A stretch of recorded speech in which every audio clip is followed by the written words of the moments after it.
So, we have got a result for diagonal transformations, namely if T is a diagonal transformation from R 2 to R 2 and we transform a Lebesgue measurable set according to this, then the Lebesgue measure of the transformed set is absolute value of the determinant of T times the original measure. And the question is, can we say this result is also true for arbitrary linear transformations of the plane?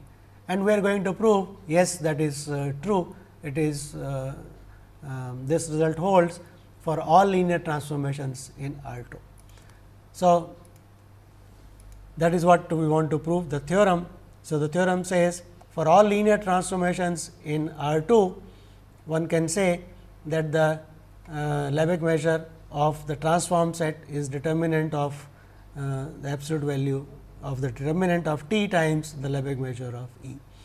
So, as before, we will assume T is singular, and that we have just now observed. When T is singular, this result is true, because T of R 2 is a subspace of R 2 of dimension less than 2. So, it will be either a line or a single point, the origin vector. So, in either case, the Lebesgue measure of the transform set is equal to 0. So, it is a outer measurable set of measure 0. So, it will belong to the Lebesgue measurable is a Lebesgue measurable set. So, what we are saying is that if E is a Lebesgue measurable set and T is a singular transformation, then T of E is a set of outer Lebesgue measure 0 in the plane, and hence it is Lebesgue measurable. And since the determinant of T is also 0, so the required property holds when T is a singular transformation. Now, second case is when T is non-singular. So, let us look at the case when T is non-singular and we want to prove. So, T R 2 to R 2 non-singular. So, claim for every E belonging to L Lebesgue measurable set, T of E is also Lebesgue measurable, and the Lebesgue measure of the transformed set T of E is absolute value of determinant of T times Lebesgue measure of E. So, that is what we want to check. We will first do it. So, let us assume for the time being that the set E is a Borel subset in R 2. So, when E is a Borel subset of R 2, we want to check that T of E is also a Borel subset of R 2. So, that is the question we want to first analyze. So, for that we observe that if T is a linear transformation from R 2 to R 2, T linear and non-singular,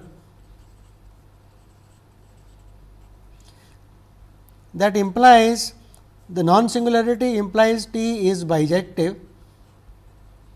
Every linear transformation which is invertible of course, has to be bijective, that is a and secondly, and on the plane we have got the notion of topology convergence. One can easily check that every linear transformation is continuous. So, we are using two things here, namely a linear transformation is non-singular if and only if actually it is bijective, and every linear transformation on R 2 to R 2 is continuous. Actually, it is true for R n to R n, but we are only considering it for R 2 to R 2.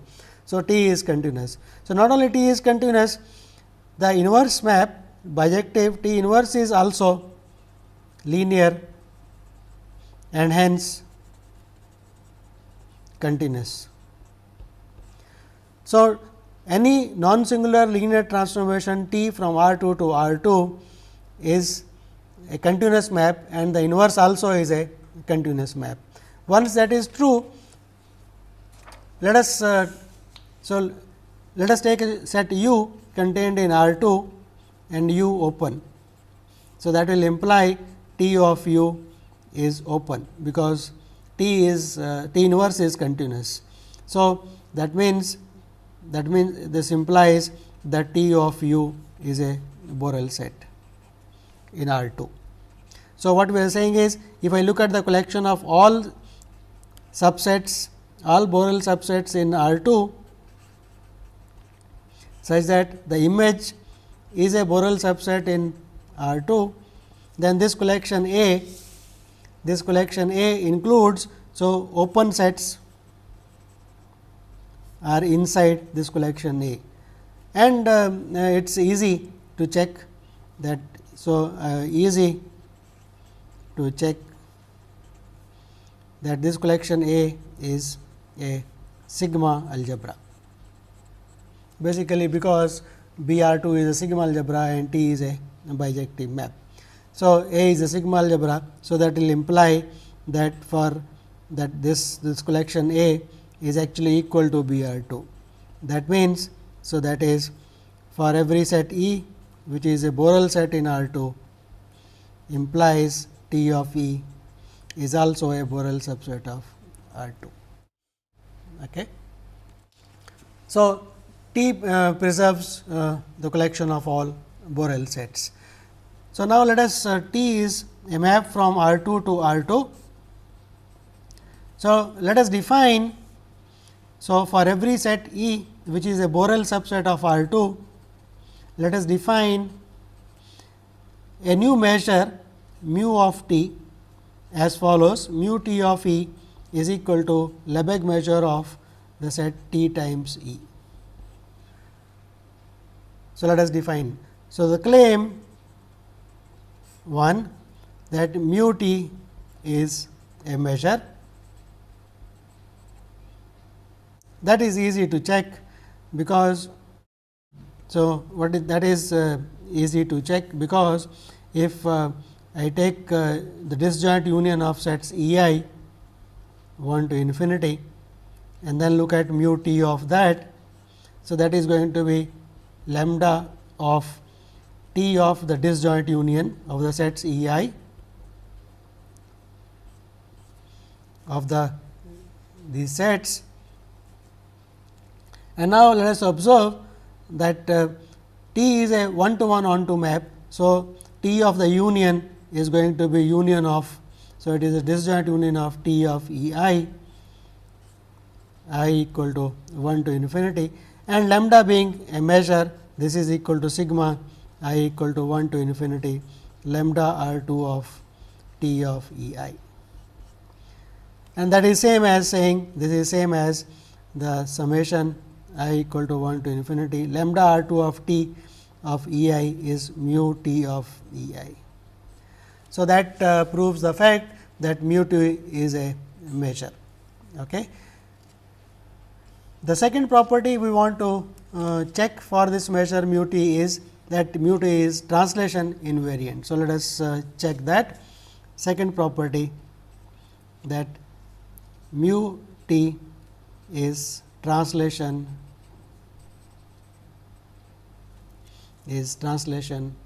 invariant on R 2.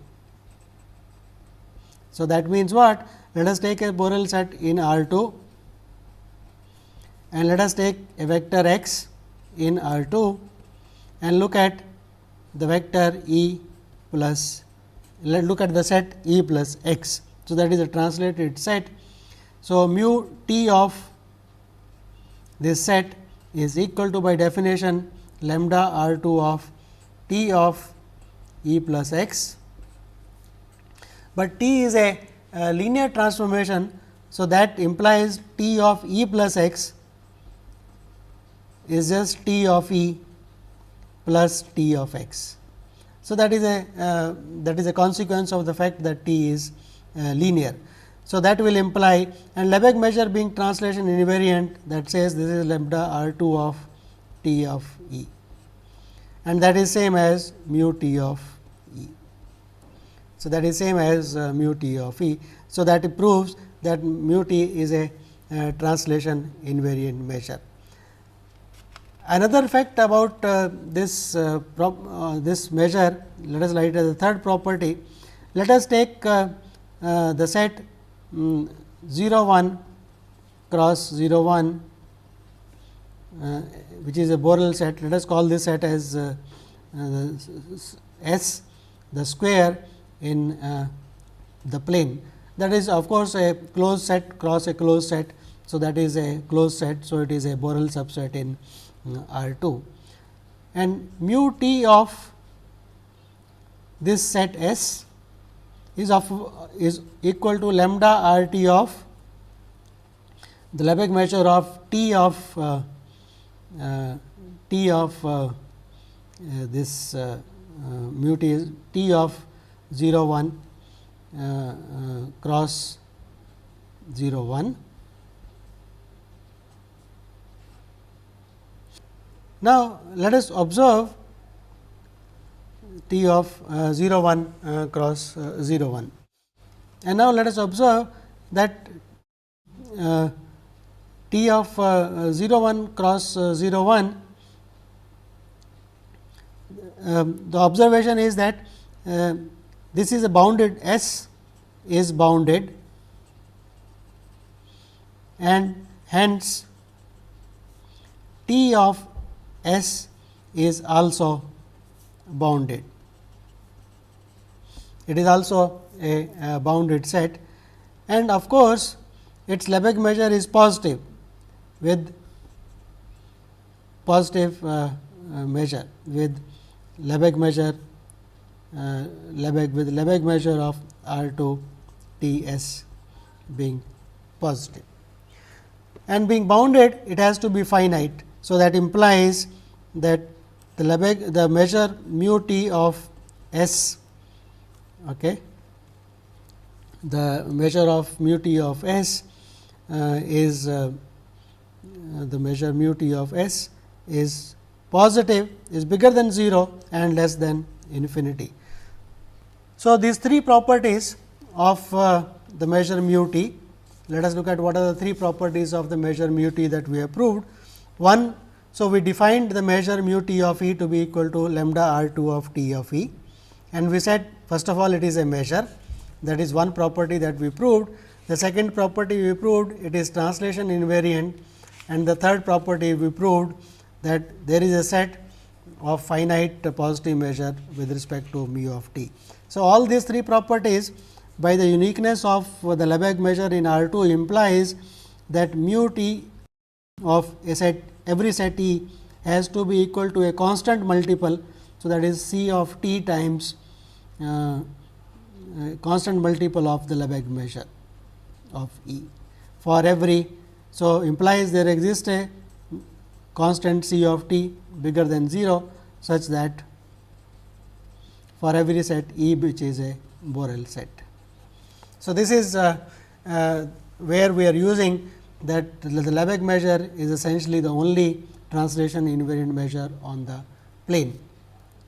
So, there is a so any other translation invariant measure has to be a constant multiple of the Lebesgue measure. So, what we have gotten is for every t non-singular,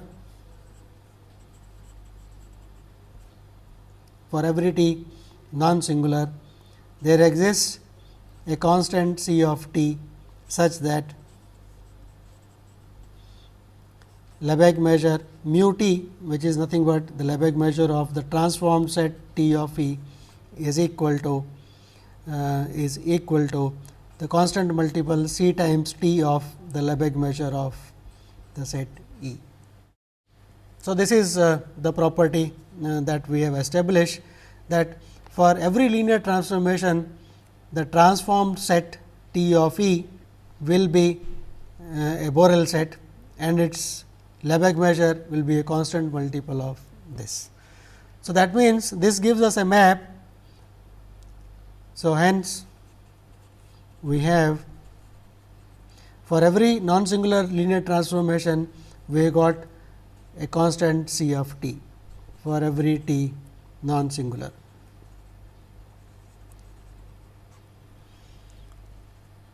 And what we want to do is to prove. So, to show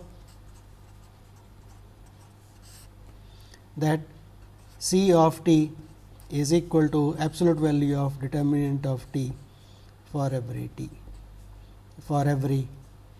t non singular. So, that is what we want to show. So, once we do that, we will be through with our construction, because C of t being determinant, that will prove that it is non singular. So, at this stage, to prove that, I need some more facts about linear algebra, and so to prove that we need some more facts about linear algebra, and we will not be able to complete the proof in the remaining part of today's lecture. So, I will continue the proof next time. So, we will start from here, saying that we have got for every non singular linear transformation t a constant C of t. That means, there is a map t going to C of t, and we want to show that this map does not this map actually is nothing but the determinant of t. So, we will prove this next time. Thank you.